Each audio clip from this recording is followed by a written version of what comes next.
So this is the biggie. There's £1,000 at stake as they line up for the mains. Andy Ruffell, Anthony Saul, Pete Middleton, Trevor Robinson, guest shooter Tim Marsh, Jamie Vince and Richard Thorner.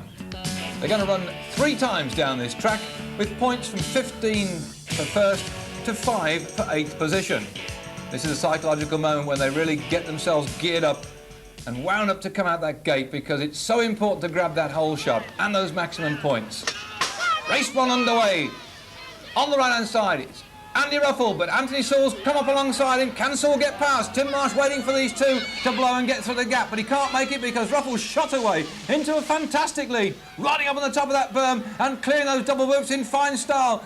Anthony Saul now has got to get at it very, very hard indeed and put the power on the pedals. Oh, he kept pedalling there, did Andy. Yes, he's still there. He's still upright. He was pedalling away. I thought he'd lost it for a minute, but he's managed to go over the line in first place. He looked back to find Saul behind him. That was an anxious moment for him, but he's taken 15 points for first. And in second place, Anthony Saul. Third, Jamie Vince. Fourth, Tim Marsh. Fifth, Peter Middleton. Sixth, Trevor Robinson. Seventh, guest shooter. And eighth was Richard Thorner. And time for Matthew Clark to have a word with the winner, Andy Ruffell. Andy, absolutely exceptional race. Brilliant piece of riding. Well done. Not bad. Yeah, I was quite pleased with that. I had a reasonable gate position, so it's pretty good. I'm well pleased. OK, that's great. Would you like to take us through the race itself now? Yeah, sure. Well, as you can see, I had gate 1. I had a bit of a bad gate, but luckily, because I was on the inside, I could scoot round. I tried to get past Anthony Saul. I had a better line of... First round of the finals. Right. What are you going to tactics going to be for the next round? Well, the tactic in the next 2 is to just, if I'm in the first 3, to just try and stay there. And then hopefully I can come with the overall win.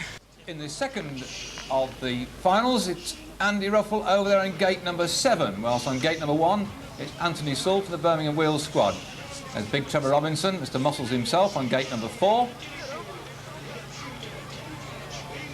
And on extreme left, Jamie Vince adjusts his helmet. They're already now for that gate to go. And Les Sater sends him on the way, and off that gate. Now, Trevor Robinson slipped a pedal. He didn't make a good start at all.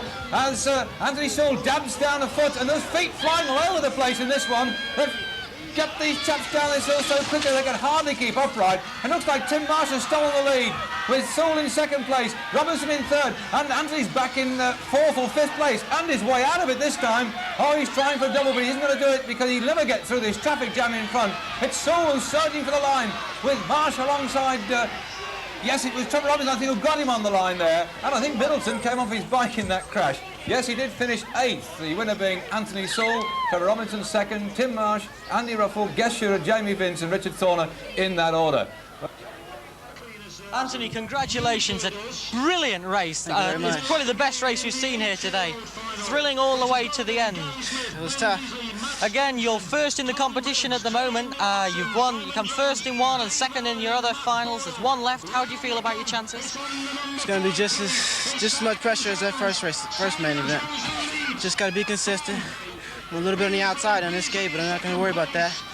Think about coming out clean and putting the power on as fast as I can. Accelerating. The race isn't over yet. It's still very close. Could you talk us through that last race then? Coming out the gate, I came out. I was a little bit on a wheelie. Had an advantage being on the inside. But Tim, he was right, like a gate position right over me. And I could feel him on the outside of me all the way around the corner. And when I came out of the first turn, I slid out, so I lost ground. So I knew there was going to be some extra pressure from him coming on the inside. So I just assumed not dice him into the next corner, but set him up so I'd stay right in striking distance on his back wheel. And luckily it worked out for me because I got him in the next corner. That was the second to last corner. And that gave me enough position to hold on to it to the last corner and pedal out and go for the win. Got one more. So the work's not over yet. No. How will your tactics differ then for this next race? Are you going to go for it, or are you going to be... It's the only way to do is go for it. Can't be. If you think about it, usually when you think, it's already too late. See, so from the whole shot all the way in? Got to. If not, I just got to think about placing well and staying up in the top 5, at least 4. But I can't guarantee on that, so I just want to be in the top 3. Well, there's great excitement amongst this crowd because there's a lot at stake. Remember, £1,000 at the end of this third of the finals. A bit of a course inspection going on from Craig Schofield, one of Andy Ruffell's teammates. There's Andy, second from right on the gate. Alongside him, Guest Shooter on gate number 3 in the white strip with the red line on. There's Les Slater. And there's a gap in front of Les because Pete Middleton is not starting. The Mongoose rider smashed his wrist in that second of the finals and can't start. The extreme left-hand side of the gate is Tim Marsh. Will he get the whole shot? He's got a long way to go. Off the gate they come, and it's Marsh on the far side. And on the inside, it's Ruff that's taken the lead, though. Andy Ruffell's ahead. Andy Ruffell's opened up a good lead, and Tim Marsh seems to take a shortcut across the top of that berm. And they're shoulder to shoulder now, battling up. Who wants to get these maximum points? Up on top of the berm, it's Shooter that's gone down. And looks like Marsh rode over the top of Guest Shooter. Shooter's thrown his bike away. He's disgusted with that. But Ruffell's got an enormous lead now. He took the opportunity of keeping pedalling, and he's left the rest for dead in that turmoil. He takes an easy win. Well, he kept out of trouble. He rode superbly, did Andy Ruffell, to take 15 points. A lot of time now for the judges to work out the scores because, remember, Andy was 4th in the last one, won the first one, and Anthony Sewell has been 2nd again behind him. That will take a bit of calculating who's going to take the maximum cash. So, Andy Ruffell won that one, followed by Anthony Sewell, Jamie Vince, Trevor Robinson, Tim Marsh, Guest Shooter, Richard Thorner and Pete Middleton. Andy, perhaps you would like to take us through the race, seeing as though you won it. Sure, yeah, no problem. Well, I had gate 2. I had a pretty reasonable gate. Well, actually, I had a good gate over the first jump. Then round the turn, I was clear. I mean, I didn't have any problems, so I just gassed it. And then I gather something happened behind me. I don't know what. And then, yeah, Guest Shooter went down there. Tim and everybody's walking and running. So I just kept on the gas and got it. Anthony, did you know anything about the accident itself? Yes, I was behind it at the time. Coming out of the gate, I clipped it, so I didn't get a great start. So I began trying to set up to move up into position, at least in the top 4, top 3. That's what I would need in order to be in contention for the top 3 money prizes.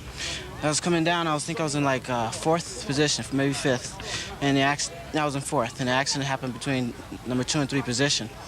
And I pretty much had to tiptoe through around that, and I barely made it, riding on a tight rope on the top of the berm.